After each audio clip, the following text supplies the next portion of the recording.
The House is set to approve a sweeping $1.9 trillion COVID relief bill this morning. The bill was tweaked in the Senate, then sent back to the House for final approval. It provides immediate relief for Americans struggling during the pandemic, provides money for COVID testing, vaccinations, and reopening schools. The bill also includes funding aimed at jumpstarting the economy. Joining us now is Congressman Krishnamoorthi from Illinois' 8th Congressional District and Cook County Board President Tony Preckwinkle. Thank you both for being with us. Morning. Good morning. So tell us what we can expect. What benefits will we see for Illinois? Well, today is a great day for America. We're going to be passing a $1.9 trillion package that's going to help families, individuals, businesses, and of course, our state and local governments. For Illinois, we're going to be receiving $13.7 billion, and that includes $1 billion for Cook County, almost $2 billion for the city of Chicago, and almost $7.7 billion for the state of Illinois government. And then the balance will be shared by all the local municipalities, villages, towns, and cities and counties in the state of Illinois.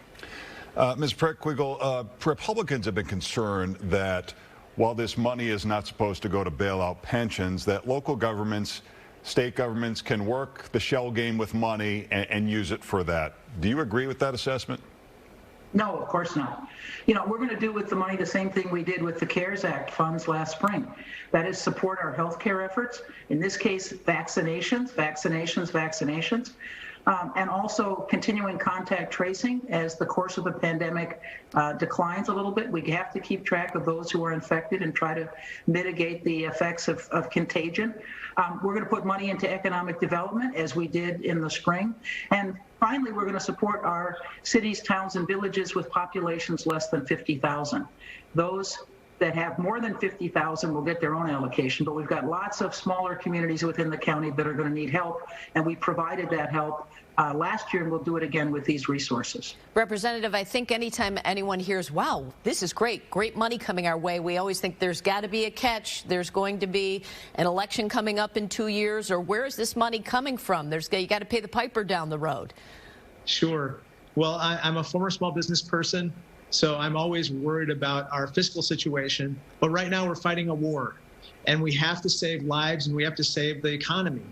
And so that's why it's so important to help, for instance, the 18 million people who are collecting unemployment benefits right now across the country, 11 million of whom are going to have their benefits cut off on Sunday, not to mention all the struggling businesses.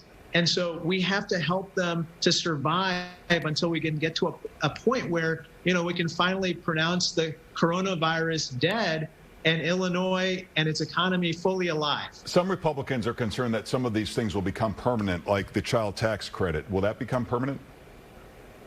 Well, it's now set to expire in 1 year, and then it will be up to the voters to decide whether we want to extend it.